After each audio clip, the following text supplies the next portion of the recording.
नमस्कार दोस्तों। 28 जून 1914 एक 19 साल का स्कूल में पढ़ने वाला स्टूडेंट ऑस्ट्रियो हंगेरियन एम्पायर के प्रिंस की गोली मारकर हत्या कर देता है और इस घटना की वजह से एक जंग छिड़ जाती है और एक ऐसी जंग जो 4 सालों तक चलती है, जिसमें 2 करोड़ से ज़्यादा लोगों की जानें चली जाती है। एक ऐसा वार जिसमें कई सारे कंट्रीज और कॉन्टिनेंट्स पे लड़े जाते हैं और आज के दिन इस वार को हम लोग वर्ल्ड वार फर्स्ट के नाम से जानते हैं। सुनने में बड़ा ही सेंसेशनल लगता है ना दोस्तों कि सिर्फ एक घटना की वजह से दुनिया में वर्ल्ड वार हो गया।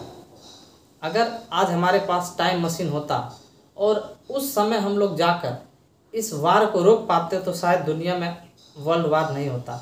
लेकिन रियलिटी इतना सिंपल नहीं है दोस्तों।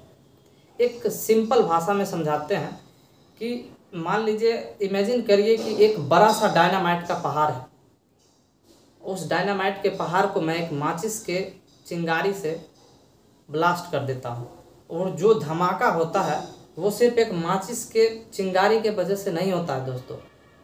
ये धमाका इसलिए होता है क्योंकि वह एक डायनामाइट का पहाड़ था, उसको सिर्फ एक चिंगारी की ज़रूरत थी और इस वर्ल्ड वार में यही हुआ है। आइए इस वीडियो में हम लोग वर्ल्ड वार फर्स्ट को देखते हैं। साल 1914 में यूरोप का नक्शा कुछ ऐसा दिखता था। बीच में एक बड़ा सा ऑस्ट्रियो हंगेरियन एम्पायर था जो आज के दिन ऑस्ट्रिया और हंगरी से कई गुना बड़ा है। पोलैंड का कोई देश नहीं था। रसिया में रशियन एम्पायर था। आज के दिन टर्की में ऑटोमन एम्पायर था। इसके अलावा यूनाइटेड किंगडम और फ्रांस था। अब इंटरेस्टिंग चीज़ ये है दोस्तों कि ज़्यादातर यूरोपियन देश उस समय मोनार्की थे, यानी कि वहाँ पे राजा महाराजाओं का राज चलता था। इनफैक्ट केवल 3 ही देश थे जो डेमोक्रेसीज थे, मोनार्की नहीं थे। वो देश थे फ्रांस, स्विट्ज़रलैंड और सान मरीनो। अब ईस्टर्न यूरोप में कुछ देश ऐसे भी हैं जैसे सर्बिया, बोस्निया, रोमानिया और बुल्गारिया। इनको बाल्कन कंट्रीज़ कहा जाता है। रसिया में बहुत से स्लाविक लोग रहते थे। उन स्लाविक लोगों पर ऑस्ट्रियो हंगेरियन एम्पायर ने कब्जा कर लिया था, तो बहुत सारा प्रोटेस्ट चल रहा था रसिया में कि कैसे ऑस्ट्रियो हंगेरियन एम्पायर हम पर कब्जा कर सकता है, हमारे स्लाविक लोगों पे कब्जा कर सकता है।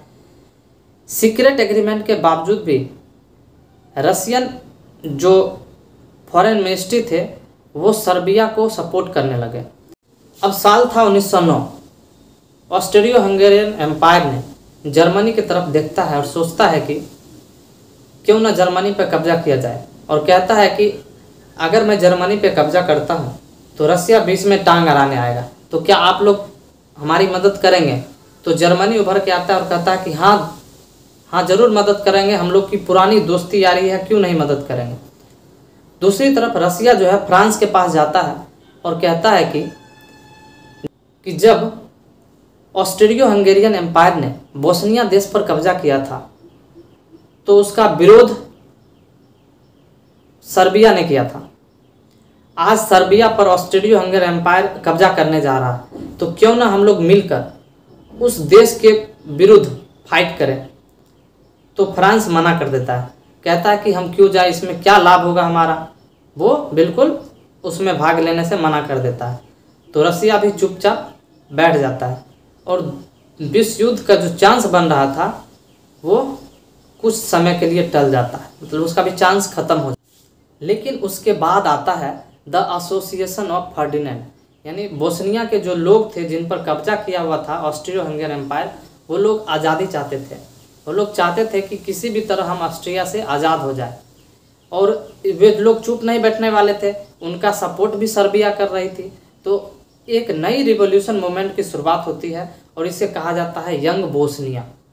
यह एक स्टूडेंट रिवॉल्यूशन ग्रुप था। सर्बियन लोग इसकी मदद करने लगे।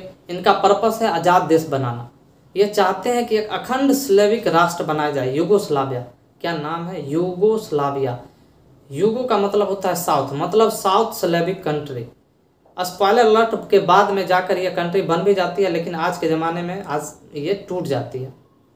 अब 28 जून 1914 को ऑस्ट्रियो हंगेरियन एम्पायर के जो प्रिंस था फर्डिनांड, वो अपनी वाइफ सोफी के साथ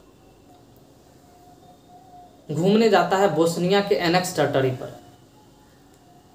6 रिवोल्यूशनरी ने ये प्लान बनाया कि इसको मार दिया जाए। अगले दिन सुबह 10 बजे उनमें से एक रिवोल्यूशनरी ने फर्डिनांड के कार पर बम फेंक दिया। बम कार के बोनेट से टकराकर सड़क पर जा गिरा और ब्लास्ट कर गया। उस ब्लास्ट में 20 लोग जख्मी हो गए। फर्डिनांड अपना जान बचाकर तो भाग गया। फर्डिनांड जिस मीटिंग में जा रहे होते हैं उसको कैंसिल कर देते हैं और बोस्नियन के मेयर से कहते हैं कि हम आपके शहर तो घूमने आए थे और आपने हमारा स्वागत बम से किया। जब वो वापस आ रहे थे तो सोचे कि हॉस्पिटल में जो लोग बम से मतलब क्षति पहुंची है जिनको उनसे मिला जाए। तो वापस जब वो हॉस्पिटल जा रहे थे, अस्पताल जा रहे थे, तो रास्ते में वो एक गलत टर्न ले लेते हैं, मतलब एक गलत रास्ते में घुस जाते हैं।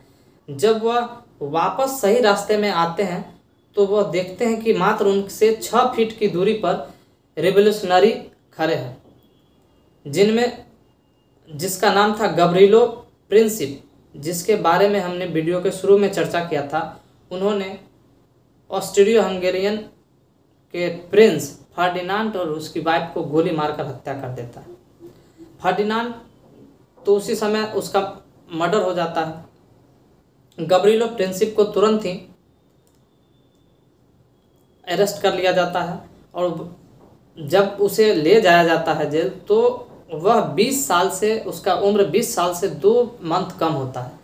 तो लॉ के अनुसार उसको फांसी नहीं दिया जा सकता, इसलिए उसे 20 साल की सज़ा दी जाती है। ट्रायल के दौरान वो कहते हैं कि मैं एक यूगोस्लाव नेशनलिस्ट हूँ, मेरा मकसद है कि सारे यूगोस्लाव को यूनाइट करना। मैं सिर्फ इतना ही चाहता हूँ कि हमको किसी भी तरह ऑस्ट्रिया से आज़ादी मिल जाए। ऑस्ट्रो हंगेरियन एम्पायर का महाराज इस घटना को सुनकर आग बबूला हो जाते हैं और गुस्से में आकर जंग छेड़ देते हैं। रसिया देखता है कि अब सर्बिया देश से जंग छिड़ गया है, तो सर्बिया को मदद करने के लिए रसिया देश आ जाता है। जब रसिया आता है सर्बिया को मदद करने तो जर्मनी देखता है कि रसिया जो है उस पर हावी हो जाएगा, तो जर्मनी जो है ऑस्ट्रियो हंगेरियन एम्पायर की मदद करने के लिए पहुंच जाता है। अब जब जर्मनी पहुंच जाता है तो फ्रांस भी पीछे नहीं हटता है और वो रसिया को मदद करने के लिए पहुंच जाता है। यहाँ पर एक बड़ी इंटरेस्टिंग चेन बन गई है। इस चेन को फ्रेंडशिप चेन कहा जाता है, यानी चेन ऑफ फ्रेंडशिप कहा जाता है। और ऑटोमन एम्पायर को तो दुश्मनी थी ही रसिया से, तो वह ऑस्ट्रियो हंगेरियन एम्पायर की मदद करने के लिए यानी उसकी सपोर्ट में चला जाता है। और इस तरह से एक बड़ी सी जंग हो जाती है, द ग्रेट वार, जहाँ पर सारी कंट्रीज एक दूसरे के ऊपर जंग छिड़ देती है। बाद में यूएसए और जापान भी ऐसे देश हैं जो इसमें जुड़ जाते हैं ब्रिटेन और फ्रांस के सपोर्ट करने के लिए। अब ब्रिटेन अगर जुट गए हैं तो जिस देश पर ब्रिटिश का राज होगा उस देश को भी तो भाग लेना ही पड़ेगा। जैसे हमारा भारत उस समय ब्रिटिश राज्यों के कब्जे में था, तो हमारा भारत भी यानी इंडिया भी उसमें पार्टिसिपेट हो गया। और ये तो ब्रिटिश सरकार के लिए बहुत आसान था कि उस जिस देश पे कब्जा किए हुए था उस देश से उसको तो इस युद्ध में सैनिक का जरूरत पड़ता, तो उस देश से सैनिक लिया जाता। इसलिए हमारे देश से भी कई सारे सैनिक उसमें गए और इस तरह से वर्ल्ड वार फर्स्ट शुरू हो गया। अब शुरुआत तो हो गया दोस्तों वर्ल्ड वार, लेकिन यहाँ पर बहुत ही ज़रूरी सवाल आता है कि सारे देश क्यों उत्सुक थे एक दूसरे से लड़ने के लिए, एक दूसरे से जंग करने के लिए। आज के दिन अगर कुछ ऐसा हो जाए, कोई एक घटना हो जाए, तो इतना बड़ा जंग नहीं छिड़ता है।